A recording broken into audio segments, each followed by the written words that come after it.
Stop! Ne passe pas si vite avant d'avoir écouté ça. Tu as entendu parler, la terre que Dieu avait créée, cette terre était informe et vide. Ah oui, je t'explique ça tout à l'heure. Dans le livre de Genèse chapitre 1, au 2e verset, la Bible dit « La terre était informe et vide. » Juste ça. Le vide ne m'intéresse pas pour aujourd'hui, nous en parlerons beaucoup plus. Alors, tu te poses la question de savoir pourquoi est-ce que Dieu pouvait créer une terre et que cette terre soit informe et vide d'ailleurs. Or, tout ce que Dieu fait est parfait. Mais comment se fait-il qu'il y a une terre qui n'a pas de forme? Alors, tu dois noter ceci. Il y a des choses dans cet enseignement. Nous parlons de la création à la formation. Tu dois commencer à mettre la différence, la distinction entre la création ainsi que la formation. Si tu ne parviens pas à comprendre l'étape de la création et celui de la formation, ça te sera très difficile de comprendre ces messages et de comprendre surtout mon langage.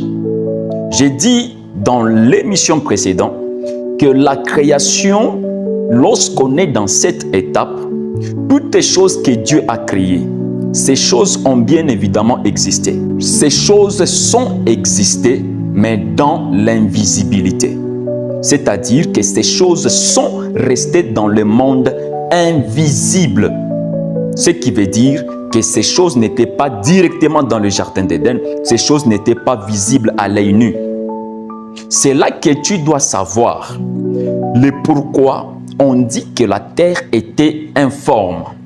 Parce que dans l'étape de la création, la terre n'avait pas de forme. Je peux aller loin pour te dire que tout ce que Dieu a créé, ces choses n'avaient pas de forme. Oh, tu es choqué? Ne t'en fais pas, je suis là pour t'expliquer tout ça. Tout ce que Dieu a créé, ces choses n'avaient pas de forme. Je te pose la question. Quelle a été la forme d'Adam lorsqu'il fut créé? Quelle a été la forme d'Ève lorsqu'elle fut créée? Quelle a été la forme de la lumière lorsqu'elle fut créée? Quand Dieu dit que la lumière soit et la lumière fut, cette lumière avait quelle forme? Puisque c'est au 4e jour que Dieu va former les luminaires dans lesquels il va maintenant mettre la lumière qu'il avait créée au 1er jour. Alors la lumière avait quelle forme avant que le soleil, la lune et les étoiles ne soient formés? Tu vas comprendre que l'esprit n'a pas de forme. Cependant, l'esprit peut prendre la forme de la chose où il habite. C'est comme ça que le Saint-Esprit n'a pas de forme, mais le Saint-Esprit peut prendre la forme. Est-ce que tu vois ça?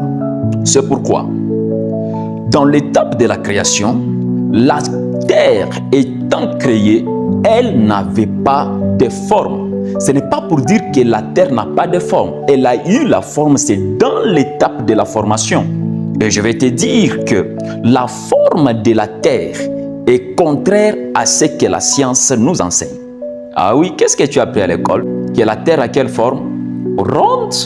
Mais c'est contraire à la Bible, c'est contraire à la pensée de Dieu. Ah oui, puisque je vais te révéler la forme de la terre dans la Bible. C'est pourquoi tu dois savoir ceci. Dans l'étape de la création, la terre a existé. Mais la terre était cachée sous les eaux. Il a fallu que Dieu puisse faire la séparation des eaux d'avec les eaux pour que les secs apparaissent. Et c'est ces secs que Dieu a appelé terre.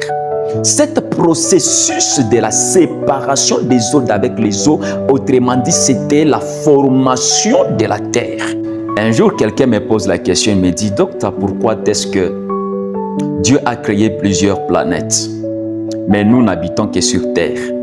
Pourquoi ne pas habiter sur d'autres planètes et quelle est l'importance de ces planètes?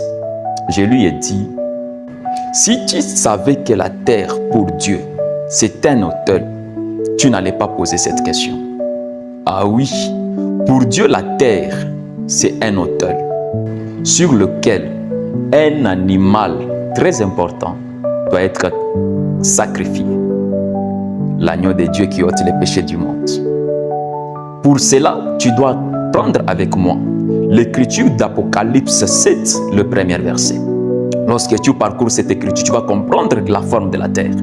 La Bible dit qu'il y avait 4 anges qui se tenaient debout aux 4 coins de la terre. Je ne sais pas si tu as vu ça. Comment se fait-il que la terre a des coins? Et comment se fait-il que la terre a 4 coins? Ce qui veut dire que la terre n'est pas ronde, elle est carrée. Pourquoi la terre est carrée? Parce que la terre pour Dieu, c'est un autel sur lequel un animal doit être crucifié, doit être sacrifié. Raison pour laquelle, dans le tabernacle, l'autel est en forme carrée. Il y a le pourquoi.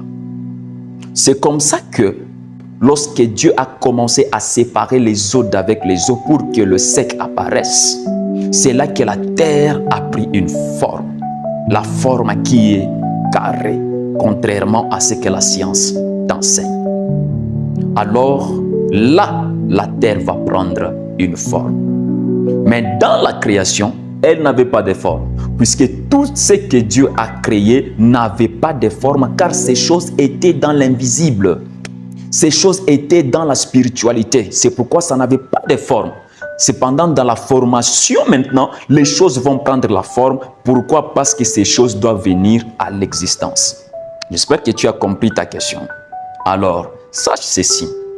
Dans l'étape de tout homme, il y a ces 2 choses. Il y a la création et il y a la formation.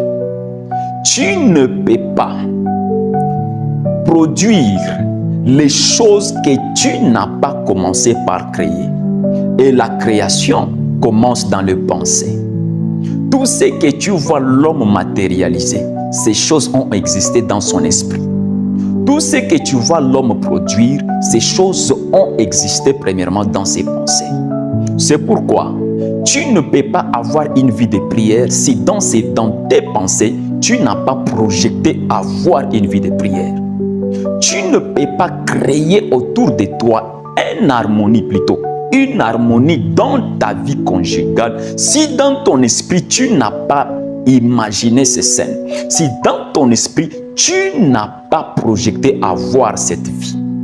De même, tu ne peux pas avoir une vie de couple stable si dans ton esprit tu n'as pas projeté ces choses. Tu n'auras pas une vie de miracle si dans ton esprit tu n'as pas projeté ces choses. Tu ne t'es pas rêvé être grand, être un homme que Dieu utilise puissamment. Si tu vois quelqu'un prier, c'est que dans son esprit, il a projeté la prière. Il a créé la prière et il a formé, c'est-à-dire il a matérialisé cette prière. Qu'est-ce que tu regardes dans ton esprit? Qu'est-ce que tu projettes dans ton esprit? Comment tu te vois dans ton esprit? J'aimerais te dire que tu es un homme grand, tu es une femme forte, un homme puissant, une femme puissante, un homme de prière, un vaillant héros. Alors, garde le mental fermé et reste focus. Que Dieu te bénisse.